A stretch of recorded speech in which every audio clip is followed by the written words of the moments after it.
मैं वो औरत थी कि जो सोने और चांदी के बर्तनों में खाना खाती थी। आज मेरे घर में एक प्लेट और किस्म की, एक प्लेट और किस्म की है। मैंने सोचा मेरे भाई ने सुसाइड किए तो मैं भी क्यों ना कर लूँ।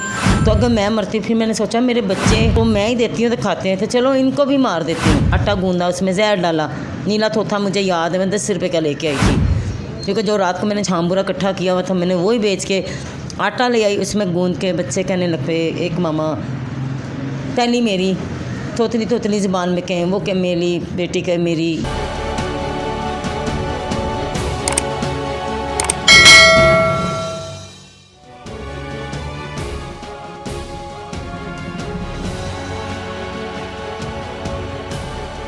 अस्सलाम वालेकुम, मुसाफ डिजिटल के साथ मैं हूं ज़ुबैर अवान। नाज़रीन, ये जो वक्त है ना, ये बड़ी ज़ालिम चीज़ है। ये ऊपर नीचे होता रहता है।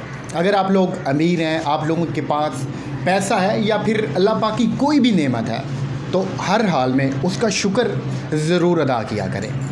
मेरे साथ एक बहन मौजूद हैं, आज आपको इनसे भी मिलवाते हैं और इनकी जो कहानी है, इनकी जो पूरी ज़िंदगी है, आप इनकी बातें सुनिएगा, फिर आपको अंदाज़ा होगा कि आपने कैसे उस ज़ात पाक का शुक्र अदा करना है। बहन, नाम क्या है आपका? फौजिया खान। फौजिया खान इनका नाम है। मैं सिर्फ़ एक ही सवाल करूंगा, उसके बाद ये अपनी सारी कहानी शुरू से लेके अब तक बताएंगी। जो जो कुछ इनके साथ हुआ आप ख़ुद सुनिएगा, मैं बीच में डिस्टर्ब बिल्कुल नहीं करूंगा, ताकि आपको बिल्कुल ये सारा जितना भी इनके साथ मामला है वो क्लियर हो जाए। बहन, क्या क्या हुआ आपके साथ? हुआ क्या था, बस शादी हुई, मलेशिया सेटल हुए, बहुत अच्छी लाइफ थी। भाई मेरे की डेथ हो गई, उन्होंने सुसाइड कर ली थी। गरीब घराना था, तनख्वाहें नहीं देते। में रात को जो पीछे प्रोग्राम चलाते हैं मेरे भाई, वो चलाते थे। साल से नहीं उन्होंने तनख्वाही दी थी, घर के हालात ख़राब थे, परेशान होकर उन्होंने सुसाइड कर ली। जब मुझे खबर मिली, ईद का तीसरा दिन था, मैं जब पहुंची हूँ, भाई का मुंह भी नहीं देख सकी मैं। तो मैं आई, मेरे बाद 40वां भाई का हुआ जब, तो दुनिया अंदर बाहर ही थी बस 40वें पे। तो अब्बू की डेथ हो गई। अब्बू की डेथ हुई, मेरे हस्बैंड आ गए। जब मेरे हस्बैंड आ गए तो हम इधर फिर 1 माह 2 माह के लिए रुक गए। करते करते उस दौरान मेरे हस्बैंड के किसी लड़की के साथ कोई फेर औरत के साथ चलने लग पड़ा। उन्होंने उससे शादी करवा ली। शादी करा के तो हमें बिल्कुल ही छोड़ दिया, ना हमें पूछा। मुझे पता लगा इन्होंने शादी करवाई है, मैंने कंप्लेन वगैरह भी की। फिर मैंने हार मान ली। मैंने कहा चलो ये बच्चे हैं तो मैं एक छोड़ के 10 शादियाँ करो, मेरे बच्चों के लिए कि तो कुछ करो ना, ये हमारे बच्चे हैं। उसने कहा कि तुमने मुझ पर कंप्लेन की थी, उसकी सज़ा भुगतो तुम। तो ये है कि तुम्हारे बच्चे हैं, तुम जानो, तुम्हारा काम जाने। उसने नई मेरी दुल्हन देख के अपने बच्चों के साथ भी जुल्म किया, मेरे साथ तो किया, पर जो बददुआएं हैं जिस तरह औरत के निकलती वो भी निकले। हथियार पे मैंने कहा एक छोड़ के 10 करता, चले उनका भी हक़ है, पर जो हमारा हक़ है वो देता, उन्होंने नहीं दिया। ठीक 1 साल बाद मेरे हस्बैंड की मलेशिया में ही डेथ हो जाए, एक्सीडेंट हो गया उनका, उधर डेथ हो गई। उधर से मैयत आई, अभी इधर लाहौर में दफन है। तो दुनिया के बहुत मसले मसाइल मेरे आगे आए। किरायों के मकान पर रुकती रही, बच्चों के लिए कचरे के ढेर से बोतलें कागज़ उठाती रही, किसी को नहीं बताती थी। छुप के जाना, दुपट्टा पहन के, कुत्तों ने भौंकना और मैंने डर जाना। मैं कुत्तों से भी नहीं डरती थी, मैं बस लोगों से डरती थी कि कोई मुझे देख ना ले। मैं डरती बस अल्लाह की ज़ात से। मैं डरती थी कि मुझे कोई देखे ना, कि ये तो लोगों को खराते देती थी। इतना इसका अच्छा वक्त था, दिन में 10-10 12-12 8-8 सूट इसने बदलने। तो क्या सोचेंगे कि मैं कचरे के ढेर से बोतलें उठाती हूँ। कि हालात यहाँ तक करा गए।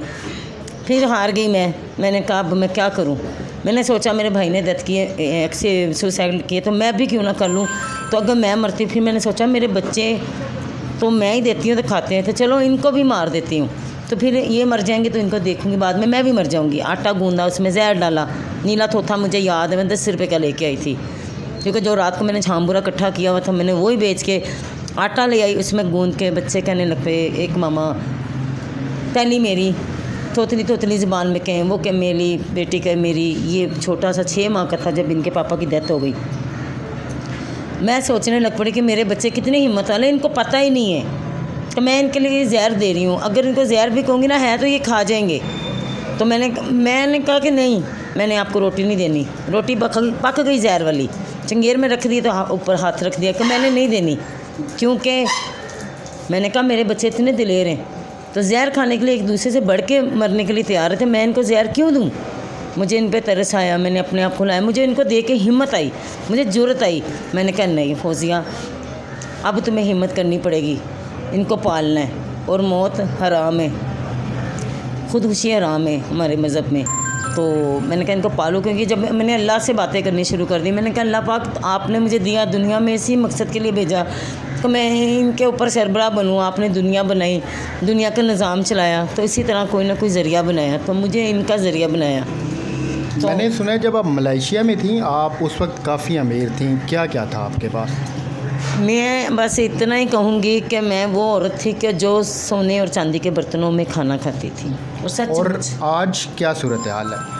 आज मेरे घर में एक प्लेट और किस्म की, एक प्लेट और किस्म की है, वो भी जो मैं लोगों के घर में काम करती, जो किसी के कबाड़ियाँ बर्तन हो जाते थे, नया सेट मंगाते मुझे दे देते थे।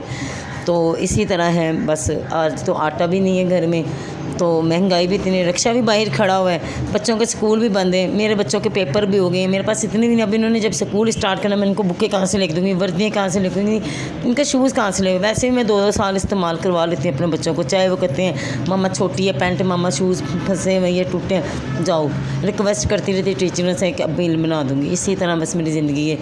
तो अब आप किराए के घर में रहती हैं? जी, मैं किराए के मकान में। कैसे गुजर बसर हो रही है आपकी? इसमें बहुत मुश्किल हो रही है। अगर मैं किराया देती हूँ तो हमें फाके करने पड़ते हैं, अगर हम फाके ना करें तो हमारे किराए चढ़ जाते हैं, जब किराए चढ़ते हैं वो भी जवाब हो जाता है। फ़िलहाल ये मकान में मैं रह रही हूँ, ये मकान तो बिक गया है, हमारे मकानों ने बेच दिया है। इसमें ये नहीं कि हमारे माल मकान या को बुरे या हमको बुरे, असल में ये बिक गया। मैं जब ढूंढने मकान निकली, मकान तो मुझे बहुत मिले पर मेरे पास वो सैल नहीं है। ज़्यादा मकान बिकने के लिए आए हुए हैं, जो आए हुए गिरवी आए हैं, गिरवी के लिए भी मेरे पास नहीं है, किरायों पे भी बहुत कम मिल रहे हैं। ये लाहौर में चिंची रिक्शा चलाती हैं और उससे जो इनको इनकम होती है उससे इनकी बामुश्किल गुज़र बसर होती है। जो हमारे नाजरीन हैं, जो हमारे दीगर इदारे हैं, उन्हें आप क्या कहेंगे? मैं उनसे ये रिक्वेस्ट करूँगी बराए मेहरबानी कि अगर आप लोग कुछ करना चाहते हैं, कुछ ऐसा करें कि मिल के मुझे थोड़ा थोड़ा करके ये मुझे अपना मकान बना दे। और उसमें मैं गारमेंट्स की फैक्ट्री लगाना चाहती हूँ। मेरे हाथ में हुनर है, मेरी तालीम नहीं है, और हुनर तो मुझ में इतना है, काम करने की सलाहियत है, पर मेरे पास पैसा नहीं है। पहले नंबर पे मेरे पास जगह नहीं है। जगह जो मैं किराए पे भी रहती हूँ, मुझे मेरी मोटरसाइकिल, मुझे मेरा ही रिक्शा नहीं कोई खड़ा करने देता कि यहाँ ना खड़ा करो, वहाँ ना खड़ा करो। जो लोग आपकी हेल्प करना चाहते हैं या फिर आपसे रब्ता करना चाहते हैं वो कैसे कर सकते हैं? वो मेरा जो नंबर होगा उसी पे मुझसे रब्ता करें, मुझसे पूछें, मैं उनको बताऊंगी डिटेल। जो नंबर चलेगा उस पर ईजी पैसा अकाउंट भी बना हुआ है। तो आप अपना नंबर बता दें ताकि लोग आपसे रब्ता कर सकें। अच्छा, इनको नंबर अभी याद नहीं है, नंबर हम अपनी स्क्रीन पे चला देंगे, नीचे जो डिस्क्रिप्शन है उसमें भी दे देंगे। आपने इनकी पूरी दास्तान सुन ली है। तो मिलते हैं किसी और वीडियो के साथ। अपना ख्याल रखिएगा। अल्लाह हाफ़िज़।